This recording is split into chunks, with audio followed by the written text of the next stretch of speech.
When words are not protected, what stories go untold? What goes unreported? What goes unknown? Words are the lifeblood of our freedom. Words are truth. They bring us together. They help us ask questions and understand each other. We need to be strong for words. And to be strong, we must come together. We are louder together.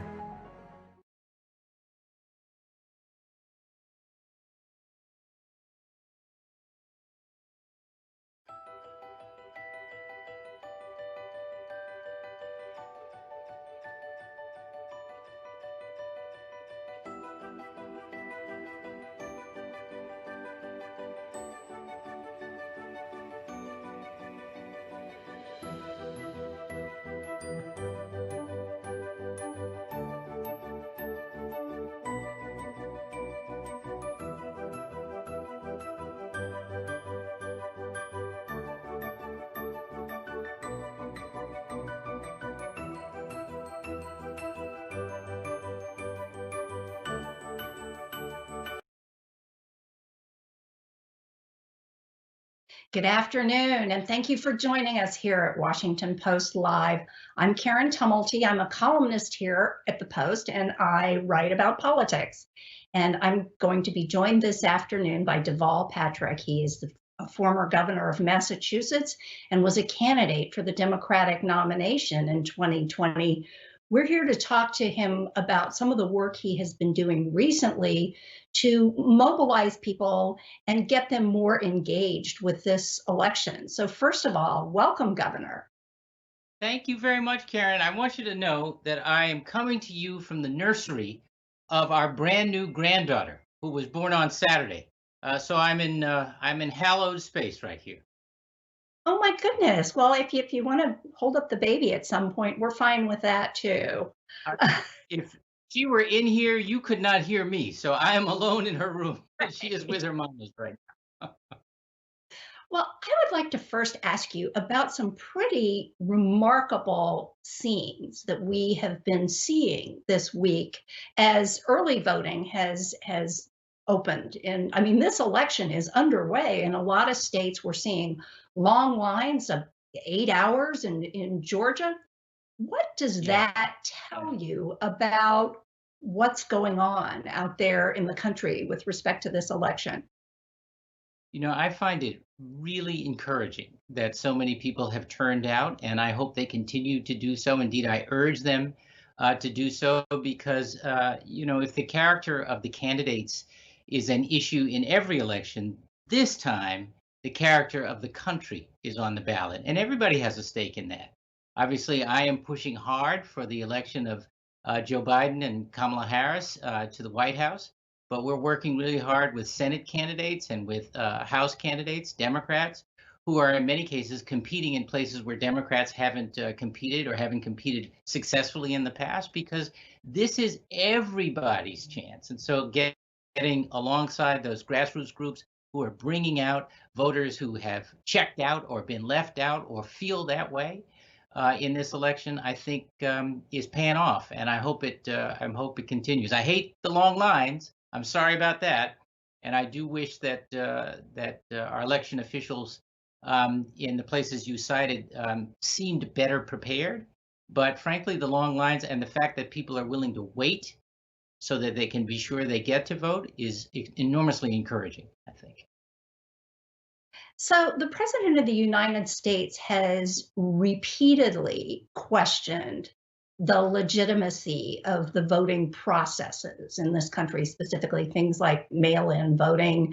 We heard it again last night in his town hall on NBC. Do you think that in some sort of odd, counterintuitive way, that might actually be contributing to the urgency that people are feeling to get there in person? God only knows, Karen. I mean, he runs down a mechanism, mail-in voting, that his staff, his family have repeatedly used it and have used it as so many others have in a safe and secure way. At the same time, his appointee to the post office is hard at work making that system less efficient, less timely, and he calls attention or calls concern to the voting process as if we have widespread vote fraud when all of the evidence is to the contrary. Look, I think it's important that people show up and make a plan to do so. If they haven't passed the deadline for registering and they're not registered, they should get registered. If they think they are registered, they should check, because one of the strategies of the National Republican Party has been a purging program where they remove names of otherwise valid registrants because they haven't shown up for the last couple of elections. So folks should check. They should check the deadlines for mailing in if that's their intention, and mail if they have their ballot right now. And if they don't intend to mail, they should make a plan for a line on election day at their polling place and bring a chair and water and certainly a mask and something to read and listen to, because every vote matters and every vote has to be counted. So another big story this week was the nomination hearings for Amy Coney Barrett to the Supreme Court. The Senate has not been very efficient at doing much lately, but judicial nominations are something that is they're a high priority. Mitch McConnell, he does manage to get those things through. What is your gut telling you about how is this going to be a big issue in this election, and how does this Supreme Court nomination fight cut among the electorate? I honestly don't know. It troubles me deeply, not just because of the hypocrisy of the Republican leadership. It was the same people, the same leadership, who said that that President Obama's nominee, almost a year before Election Day, shouldn't even get a hearing. Who now are saying we've got to hurry up and get this done within days of the election. That hypocrisy is not surprising. This is a power play, and look, I respect that it's a power play, but I think that the underlying concern for me, as a lawyer, as a civil rights lawyer, as someone who is interested in the constitutional structure and balance of three independent branches, is that we have seen Mitch McConnell drive so-called conservative justices and judges onto their benches who are in fact judicial activists. And if you just look at examples like Citizens United, we have these originalists who concluded that a corporation is a person for First Amendment purposes. There's absolutely nothing in constitutional history that leads to that conclusion. That the Voting Rights Act is somehow not current anymore because times have changed. Times just pulled out of the ether. No legislative record to say that. And no sooner had they gutted the Voting Rights Act and all the shenanigans around making it harder to register, making it harder to vote, purging, and so forth, were permitted. You see what's happening in Texas now, with the governor summarily reducing to one ballot box, one drop box per county, including in big counties with millions of people like Harris County. So I think let's all be clear. This isn't about driving a conservative agenda, if that word, as Webster's dictionary, means anything anymore. It's about driving an activist agenda, more intervention in people's private lives and concerns, and that should worry all voters, and most particularly Democrats. We ought to show up. We ought to be concerned about this, and we ought to develop strategies after a victory to try to ameliorate it and get some balance back into the judiciary. Well, another obvious big story is the COVID-19 epidemic. We are seeing the numbers going up again, alarmingly.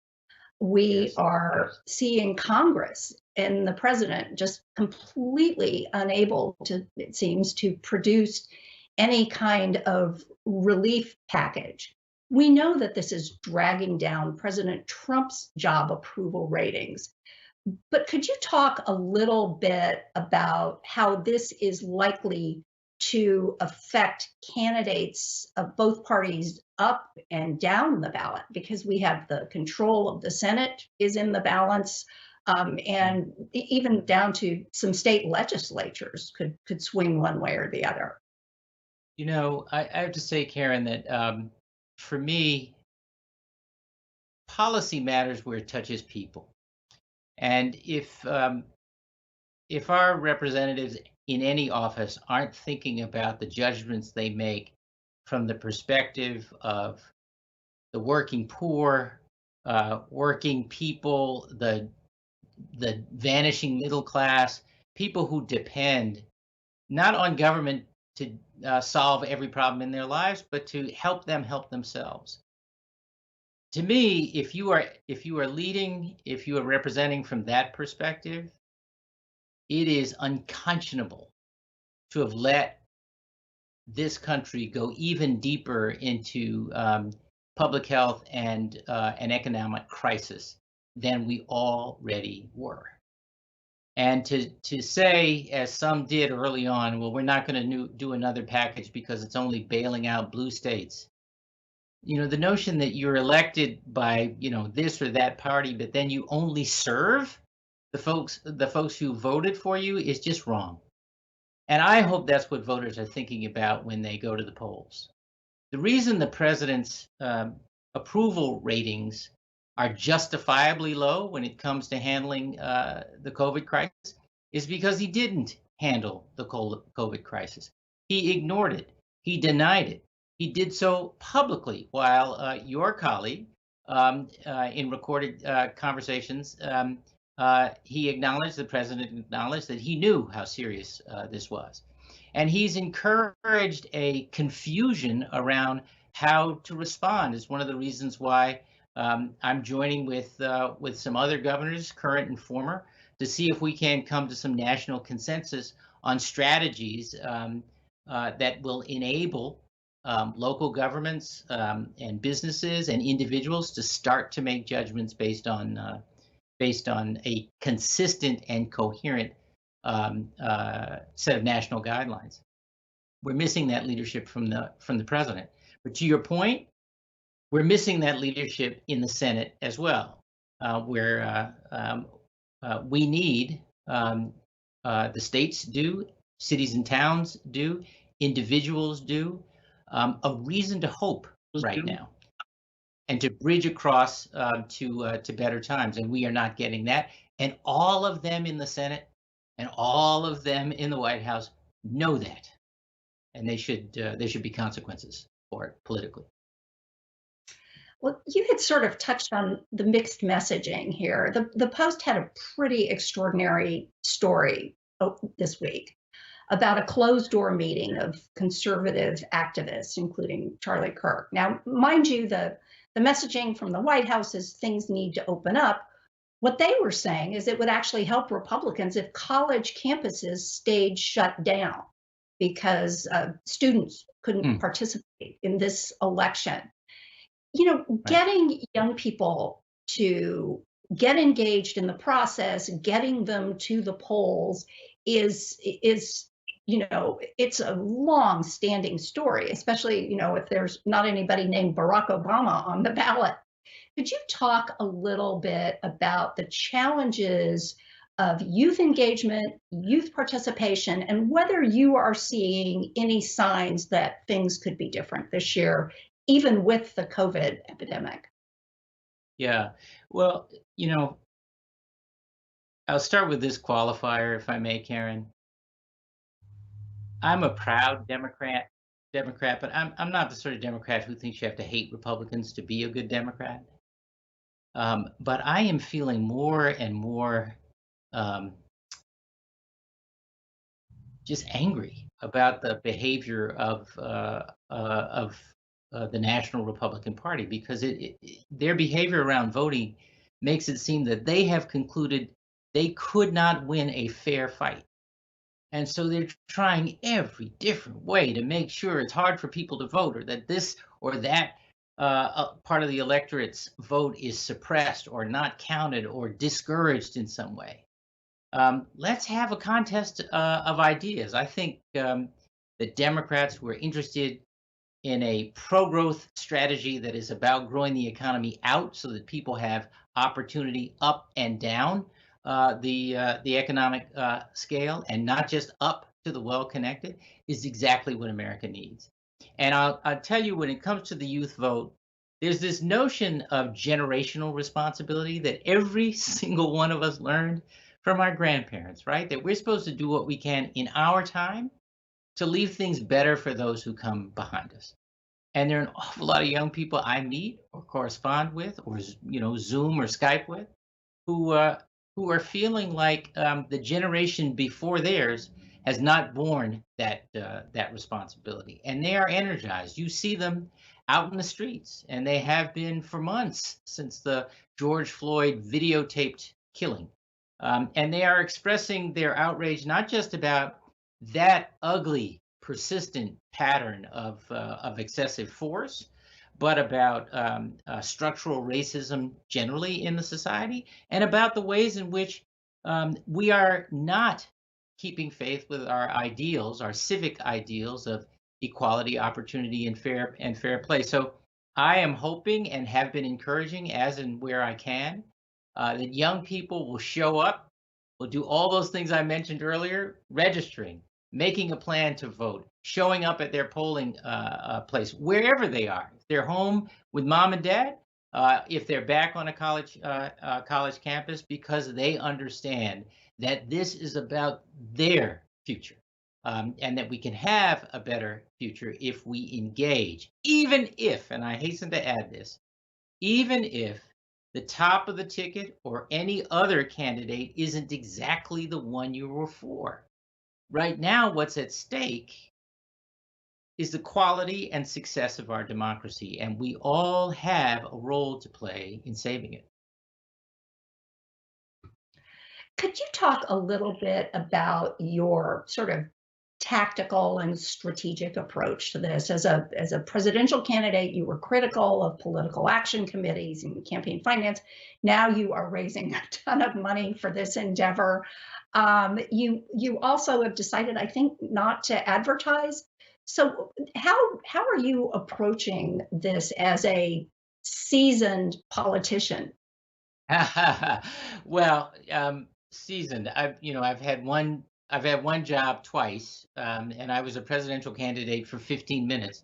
And I hate the role of money in politics. So much of it dark. But at the same time, and by the way, I think that an election reform should be the very first bill that comes before a Democratic House and Senate after the election. But what I'm doing in Together Fund is trying to encourage and support Democratic candidates in places where Democrats have not competed or competed successfully for a long time. I was on the ground with Doug Jones when he ran in a special election. I'm heading back there this weekend, and Together Fund has supported him. Same with Mike Espy in Mississippi. We're supporting Jamie Harrison in North Carolina. Teresa Greenfield out in Iowa, and I can go on. And a number of House candidates as well, whom we worked with in the midterms and are back to help with. At the same time, we're supporting the grassroots groups who are getting out the vote, bringing in new or lapsed citizens or neglected and marginalized citizens, so that they understand, neighbor to neighbor, their role and their stake in changing the course of history right now. And it's those grassroots groups, in many cases working outside the local Democratic Party, but working very, very effectively, as I said, neighbor to neighbor, Karen, by encouraging people to see their stake in their own civic and political future. So where do you take this after November 3rd? Well, we'll see what the outcome is after November 3rd. I do think there is a real opportunity for the Democratic National Committee, if I may say, run brilliantly, I think, by Tom Perez, to extend some of what he's been trying to do to build bridges with these grassroots groups. I think there's going to be an enormous and yeasty policy debate after victory about where different solutions may lie. Healthcare, for example. So frustrating in the primary that we spent all this time on nuances and differences in our strategies around healthcare, when the sort of simple point was all of us as Democrats wanted everyone to have access to affordable quality care, and the other side doesn't. Period. But there are lots of different ways to accomplish that, and that's just one example. We are going to have to be about action after winning, and I think that is critically important. I think that there are justifiable reasons why people are really across the political spectrum are skeptical of politics. They know that their issues get talked about during election cycle and then frequently disappear in between election cycles. And I hope Democrats are thinking about this as we work real hard to gain control of the House and the Senate and to put Joe Biden in the White House. We have to deliver, and we have to be willing to think and act big, to innovate in our policy approaches, to involve new voices and new perspectives who have not felt that so-called establishment politics was a welcome place for them, or a place where they could be heard. And I think that's how you rebuild a sense of national community, that we all are in this together. We belong to each other. Well, Governor, that is, unfortunately, we're out of time, but that is an absolutely lovely way to end. And we not only want to thank you for being with us today, but ask you to hug that new grandbaby for all of us. I will do. Thank you very much, Karen. Thank you. And we also want to mention now that we invited the Trump campaign to provide a surrogate today to discuss mobilizing the vote. They declined to participate. But please stay with us. My colleague Jackie Alamani is next up with Jack Carothers and Amy Lee of Evanescence. Thank you so much for being here.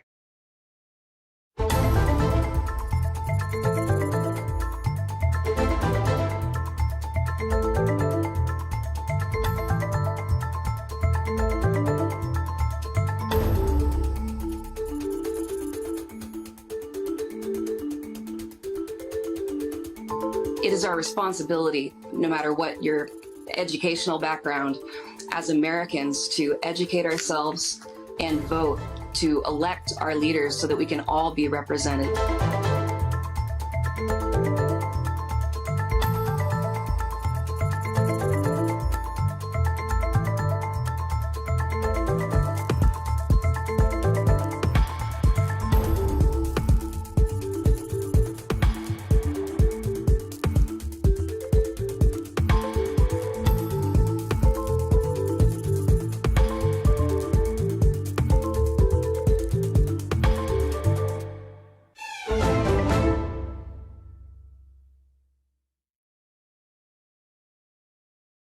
Hi, good afternoon, everyone. I'm Jackie Alamani, anchor of the Power Up newsletter at the Washington Post, and I'm delighted to welcome my guest today. That's Amy Lee, the lead singer of Evanescence, and Zach Carothers, bassist and co-founder of Portugal, the man. My high school self would be totally freaking out right now that I'm interviewing you both on Zoom.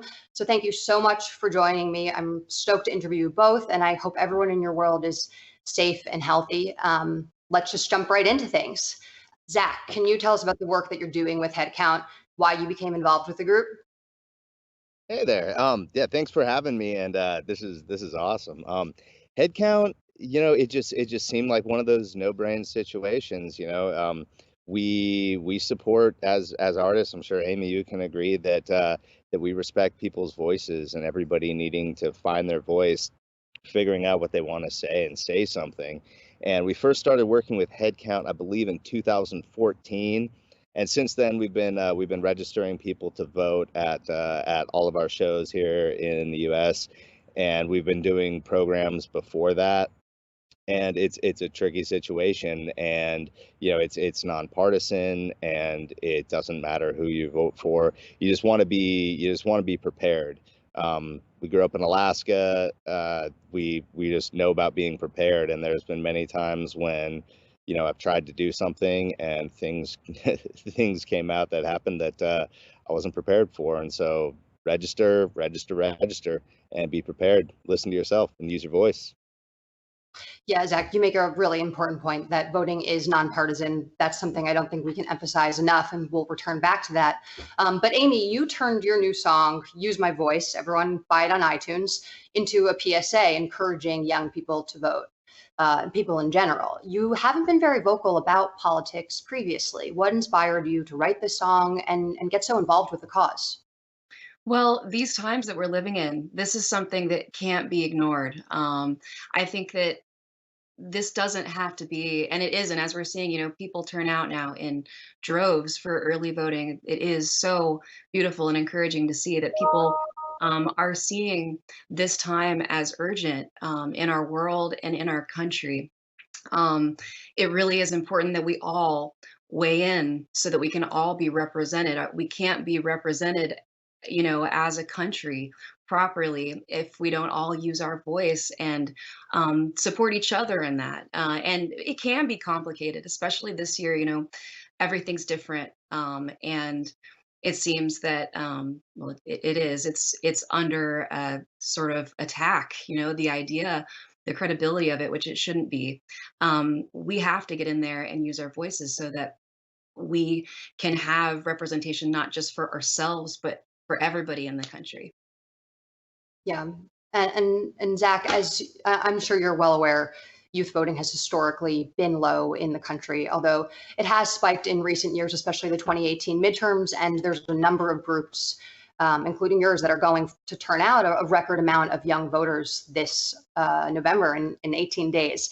But on that note, I want to go to a question from the audience, which is, if you are the next generation and you are registered to vote, this is from Janice Patterson from Ohio, why do you think people might be registered but then not go to vote?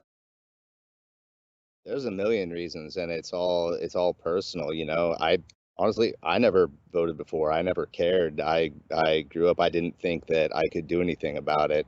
Or it wasn't that I could do anything about it, but I wanted to do it personally and in a different way. Coming from Alaska, we don't necessarily trust government or politicians very much. But what I've found is that doesn't matter. You got to trust yourself. And in this age of disinformation and just having an influx, having so much information at our fingertips, we have no idea what is actually true. And I think you got to listen to your gut feeling. There's a truth inside everybody, and I do still have faith in people, and like a person in particular. And then you got to have faith in other people and use your voice to represent the other people, and that you may not know. You got to vote for somebody you don't know. And like the governor was talking about earlier, for generations down the line. We're doing this work now for people that we'll never meet, that'll because things go slowly in this world. But you got to make a plan, you got to prepare, and why not, man? That's so true. Are you worried? Yeah, are you worried, referencing back to a question my colleague Karen asked, Governor Patrick, are you worried that the pandemic is going to prevent people, especially young people, from turning out, especially with that lack of ground game that might be taking place on college campuses that we usually see? I hope not. There's so many options now. And voting isn't all about the day of the election. I think that early voting is a really good choice right now. Head count, part of the reason I think it's so brilliant and why we wanted to partner with them is because they make the information really easy and accessible. You can go right onto their website, find out not only if you're registered, but exactly where to go, how long, your time frame is for early voting, all your options of where you can go. Having that information be easily accessible, I think, is really important. It is there if you go to headcount.org. And you can quickly find everything all in one place instead of having to dig around. There is so much information out there, and it can be really confusing. Yeah, and I actually thank you both for your service, because I think really it is so important to make sure that people have access to that verified information, because as you both noted, it can be really confusing, especially right now with the pandemic and all these new rules and mail-in ballots, and are you going to vote in person or early, and whatnot. But Amy, you're a mother, and so I'm wondering, when you think about the next generation, what are the priorities and policies that animate you and that you think are really important for your children and their well-being going ahead? Yeah, I have a 6-year-old, and I was listening to Deval also and thinking that was so right on what he was saying. What we do now really matters for the future. Caring for our planet is a big one for me. We have to look at the signs. We have to pay attention to science. We have to save our world. That needs to be a priority. It's so clear right now. Also, I just hope that I want my son to be able to look up to our leaders for being honest and caring for others. I think that's really, really important. And I think that we really can make this a better place, but we need to unify. Can't be about dividing. It needs to be about coming together as a nation. Zach, what do you think is the most important issue that you're voting on this election? Is it climate change, tax policy? Yeah, I'm with Amy on that. The environment, this world, and just how we've built and we make businesses and using just natural resources that will eventually run out. And uplifting indigenous rights is a big thing for us. We run a foundation and that's focused on elevating indigenous voices, and that's turning out the native vote is a huge thing for us. And yeah, and honestly, the youth, we got to take care of our youth and our elders, and I think it's everybody's responsibility in the middle, like we are, to take care of both of those people, and that kind of keeps the cycle going. And that's one thing that I am very optimistic about, is the power that the youth have right now. I have seen some unbelievable things in the last few years of youth organizing, getting out there on the streets, being powerful, being together. There's a lot of separation still, but I do really believe that we're going to have record numbers this year, and the youth are motivated. They got a fire in them for sure, and it's amazing to see. I haven't been proud to be human in a while, and when I see the kids getting together and doing all the powerful things that they're doing, it really restores my faith in that. Right on. Now, I have a little bit of a personal question for both of you. This question sort of hit me when I saw the news this week that Shaquille O'Neal came out and admitted that he was going to be voting and was registered to vote for the first time this year in his lifetime. And it really highlighted this idea that there's a little bit of a stigma around talking about civic engagement and, when your first time voting was. So I'm wondering, when both of you voted for the first time, and what advice you might have to people who haven't voted before and are scared of the process and, maybe embarrassed to even talk about it or ask for help about to figure out even how to do it. There's nothing to be embarrassed about. And I think part of that a little bit is kind of just growing up and being in a place where you really realize that it matters. And I haven't voted every time. I have been on tour and also thought, I know which way my state's going to go. And man, I hope we've learned that it really does matter. It can really come down to the wire. It really does matter. That's something I just became more convicted about. I first voted in college. I was excited and proud to do it. The person I voted for didn't win, but it didn't matter. I felt sort of like it was a little bit of a rite of passage, becoming an adult and having the ability to be a part of it. But we're in a time now where that fire has been lit. I think with so many people, young people, myself included, in this country, and I think it's a great thing. I think it's something that we can't discourage or make people feel bad for not having voted before. It's not about that. It is about the future, not the past. Let's all get involved now. Just like Zach said, it's been really amazing to see people, all different kinds of people, coming out together in the streets, standing up for what they believe in. That's beautiful. That's rock and roll. Yeah. Hell yeah. No, same. Honestly, I've never voted for a president before until I will any day now, as soon as my ballot shows up. Nice. I voted for small things. Congratulations. Thank you. And there is a stigma against it, and there is an insecurity about it. And I've had a problem, just personally speaking, on many levels with decision making and thinking about the consequences. And like I said earlier, I don't have a lot of faith in politicians, especially at that level. I voted for things on the community level before. I was very active in the community as a kid, and actually I always have been in certain ways. But I've always been a little bit of an anarchist. Never believed in big government. I think that's just kind of where I grew up. But that has changed, and I have tried before, and that's a lot of the problem too. Same, I've been on tour and tried to vote, and my absentee ballot got messed up, and so I have tried, and it hasn't worked out. And so, but there is a thing you gotta. In this time, I think it's really good to ask questions. It's really good to be okay with asking yourself uncomfortable questions as well. And, you know, that's where growth comes from. And you got to be honest, and you got to, speak your truth, man. And yeah, I've never voted. I'm going to do it the first time. I have always been registered, and I've always fought to get people registered. And I did that before I was even in this band. And I might have certain ideals that kept me from voting for any specific election, and I feel bad about it. And I did the wrong thing. Don't do what Donnie Don't does. And on this topic, what do you have to say to the critics like the Laura Ingrams of the world who eviscerated LeBron James for getting involved in politics and expressing his political views, that there should be sort of like a separation of churches, that entertainers should stay in their lane, and not get involved in politics or even nonpartisan causes like voting? That sounds like a way to suppress a voice to me. Word. That sounds like a way to tell people to be quiet with shaming. That's not what we need to be doing right now. We need to be standing up and being strong. And just like Zach said, believe in yourself, listen to that voice inside yourself.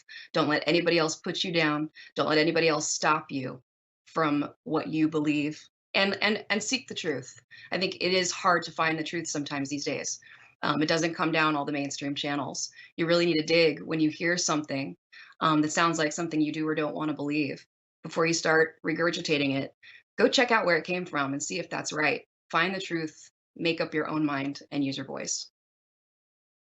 Yeah, I mean, we're artists. It's not just like entertainers. And I mean, the whole reason that we do this is because we do whatever we want to do, and everyone should.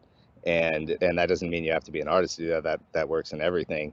And touring, it's like we travel way more than most politicians. We see everything. We live all walks of life when it comes to tour, and the places that a lot of venues are when you're in a small band, and like seeing the growth, and every day is different. Sometimes I'll eat dinner at like a Michelin rated restaurant and stay at a 5-star hotel, and the next night I have a bag of chips and sleep on a park bench. You never know. But in that we meet a vast amount of people, and we hear a lot of stories. And that's what we do, is we share stories, we listen to that, we take that in, and then we think about it, and we create things to share our stories and pass it along. And so we see a lot of walks of life, and I've heard a lot of stories, and somewhere in that you find what you believe to be true. This is definitely the most poetic Zoom I've ever done. We don't have much time left, but I'm going to squeeze in 2 more questions for you guys. And I'd be remiss not to ask you more about your roles as artists. And it's impossible to ignore how artists have been affected by this pandemic. Broadway put on hold until next year, production paused, concerts canceled. And it's such a vibrant and important part of American culture that you guys contribute to. What can be done to help alleviate and keep artists and performers afloat until there is a vaccine? That's a tough question. Yes, anything to see from the federal government? Yes, we were able to help our touring crew a little bit, and we were able to help some of the people who work for us, yes, in the beginning. And that is helpful. But um, w- as as a community in the music industry, we're just trying everything we can to find new ways to get music out there, to make any money, to continue to survive, just like everybody else. Um, and I think that that is important just to show that it is possible to continue life during this time and to continue to do our jobs, but that we need to, in some form, let old ways die and be willing to try new things, to think outside the box, to invent new ways to connect with people and to share music through technology or whatever else. So I don't know, the best way you can support, like stay out there, pay attention to what's going on. I mean, I think that people they have a little bit more time on their hands. I hope that we can try to mostly set an example that it's possible to keep going, to spread that hope, because it is, we're going to get through this. All of us in all of our jobs. We have to think outside the box and keep pushing it to a new place. Yeah, change, forced change really, it sparks creativity, Yeah. and necessity really does that. You know, desperate times call for Can you guys desperate call me back? measures. And so the Save Our Stages campaign is a big one. The independent venues are having a lot of trouble right now, and I think just keep listening, man. We're gonna figure all this out. I know that people miss being together. I miss touring. On the other hand, I'm always kind of a guy who looks on the bright side of things, and I get to spend time with my family. I've spent more time at home than I have in years, which is pretty nice. And it's given us a lot of time to reflect and fix a lot of things that are broken in within us, within our systems. You know, everybody has that cabinet that squeaks or doesn't quite close right that you've been annoyed with for 3 or 4 years. This might give us a chance to fix things in our government, in our institutions, and in ourselves. And so take advantage of that. But yeah, definitely Save Our Stages. I know we miss coming together. I miss volume. I miss decibels. Like, I got a pretty good system in my truck, but I miss bass just hitting me in the chest. I And busted we my all, speakers just last week, blew them right yeah, out. yeah, totally. Yeah. So keep it loud, man, and do what we can until we get back. But we want to make sure everybody's safe, everybody's healthy, and on that, vote. Yeah.